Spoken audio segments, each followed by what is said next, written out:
எல்லாருக்கும் வணக்கங்க. இன்றைக்கி ஏகே குக்கிங்கில் நாம் என்ன சமையல் பார்க்க போகிறோம்னா நார்த் இந்தியன் டிஷ்ஷு பன்னீர் கோஃப்தா செய்ய போகிறோங்க. வாங்க அது எப்படி செய்யலான்னு பார்க்கலாம். இப்போது பன்னீர் கோஃப்தா செய்யறதுக்கு நாம் 1/2 kg பன்னீர் எடுத்து வச்சுருக்கோங்க. அதை நல்லா பொடி பண்ணிக்கலாம். நல்லா கை வச்சு நல்லா பொடி பண்ணிக்கோங்க. பாருங்கள், இந்த மாதிரி நல்லா கட்டி இல்லாமல் பொடி பண்ணணும்.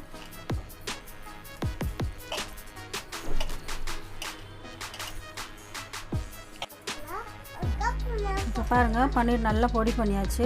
பாருங்கள், நல்லா பிசைஞ்சு விட்ருக்கேன். இந்த அளவுக்கு பிசைஞ்சு எடுத்துக்கோங்க. அதில் 2 ஸ்பூன் மைதா சேர்த்துக்கிறேன். 1 ஸ்பூன் சில்லி பவுட்ரு. சரி தங்கம். இந்த பன்னீருக்கு தேவையான அளவு உப்பு இதெல்லாம் சேர்த்து மறுபடியும் நம்ம பிசையலாங்க. சரிம்மா. பாருங்க, மைதா, மிளகாத்தூள், உப்பு இதெல்லாம் போட்டு நாம் பிசைஞ்சு வச்சுருக்கோம். இதை ஒரு மீடியமாக உருண்டை பண்ணியிருக்கலாங்க, ஒரு மீடியம் சைஸில். இந்த அளவுக்கு சொல்லலாம். எல்லா பன்னீரும் இதே சைஸ்க்கு நம்ம உருண்டை பண்ணிக்கலாம். பொடி பண்ண பன்னீர்லேருந்து நம்ம கொஞ்சம் தனியாக எடுத்து வச்சுருக்குறோங்க. பாருங்கள், அதில் பொடியாக கட் பண்ண பாதாம் 1 கப் சேர்த்துக்கலாம். இதுக்கு தேவையான அளவு உப்பு கொஞ்சம் சேர்த்துடலாம். கொஞ்சம் கரம் மசாலா, கொஞ்சமாக கஸ்தூரி மேத்தி சேர்த்துக்கலாங்க. பொடி பண்ணி சேர்த்துடலாம். பொடி பண்ணி சேர்க்கும்போது கோஃப்தா நல்ல டேஸ்ட்டாக இருக்குங்க.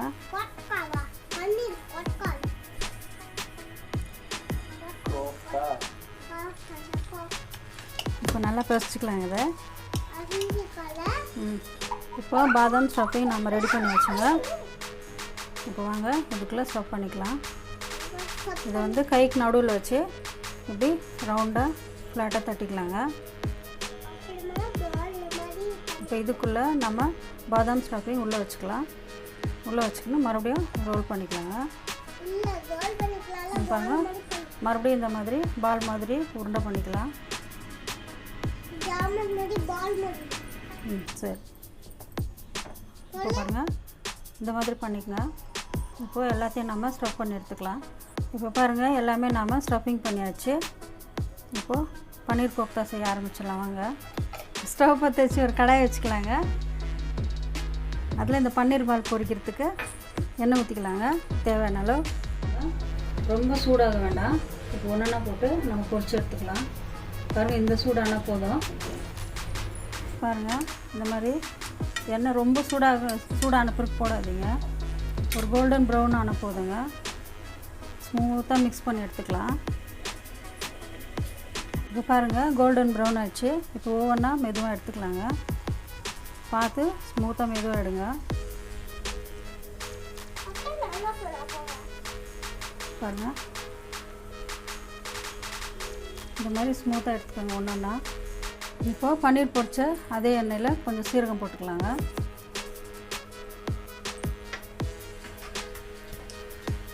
அது கலந்து விடுங்க. அது பொரிட்டோம் சீரகம்.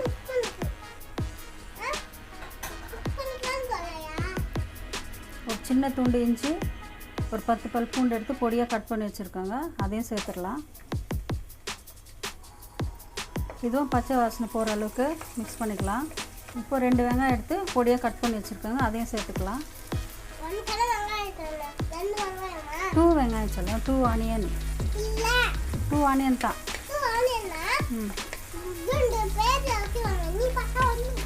இப்போ பாருங்கள், வெங்காயம் ஃபுல்லாக நல்லா வதங்கிடுச்சு. இந்த டைமில் நம்ம மசாலா தூளெல்லாம் சேர்த்துடலாம். ஒரு 1 ஸ்பூன் மிளகாத்தூள், 1 ஸ்பூன் தனியா, கரம் மசாலா, 1 ஸ்பூன் தனியா, 1/2 ஸ்பூன் மஞ்சள். இதெல்லாம் சேர்த்து மறுபடியும் நல்லா கலந்து விட்டுக்கலாங்க. சரி, மிக்ஸ் பண்ணிக்கலாம். இந்த மசாலா தூளெல்லாம் எண்ணெயில் ரோஸ்ட் ஆகிற மாதிரி நல்லா மிக்ஸ் பண்ணி விட்டுக்கலாங்க. மசாலா தூள் நல்லா பச்சை வாசனை போயிடுச்சுங்க. இப்போது தக்காளி சேர்த்துக்கலாம். ஒரு 3 தக்காளி எடுத்து நான் பொடியாக கட் பண்ணி வச்சுருக்கேங்க, அதையும் சேர்த்துடலாம். இதையும் சேர்த்து நல்லா மிக்ஸ் பண்ணி விடலாம்.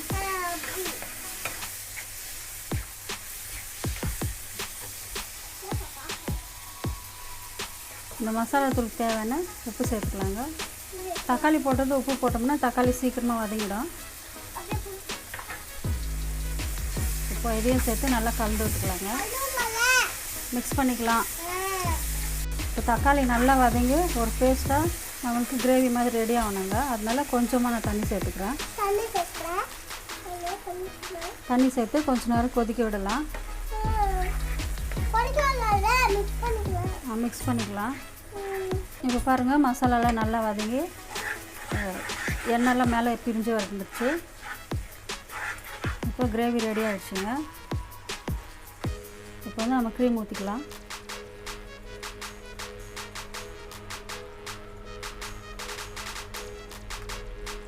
க்ரீம் ஊற்றி நல்லா மிக்ஸ் பண்ணி விடுங்க.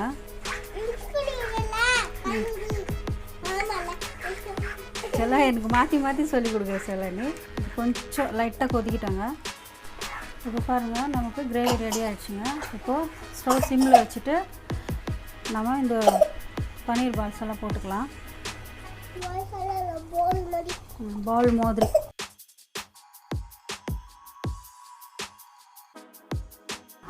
இப்போ பாருங்கள், பன்னீர் கோஃப்தா ரெடி ஆகிடுச்சு. கிரேவி ரெடி ஆனதுக்கப்புறம் பன்னீர் பால் போடும்போது மிக்ஸ் பண்ணாதீங்க, அப்படியே விட்டுருங்க. இப்போ கொத்தமல்லி தூவிக்கலாம். ஒரு 5 மினிட்ஸ் அந்த பால்ஸ் எல்லாம் அந்த கிரேவிலே ஊறணும். உங்களுக்கு நம்ம வீடியோ பிடிச்சிருந்தா சப்ஸ்கிரைப் பண்ணுங்கள், பெல் பட்டன் கிளிக் பண்ணுங்கள், ஷேர் பண்ணுங்கள், கமெண்ட் பண்ணுங்கள். நன்றி, வணக்கம். மறுபடியும் வேறு ரெசிபியோடு நாம் சந்திப்போம்.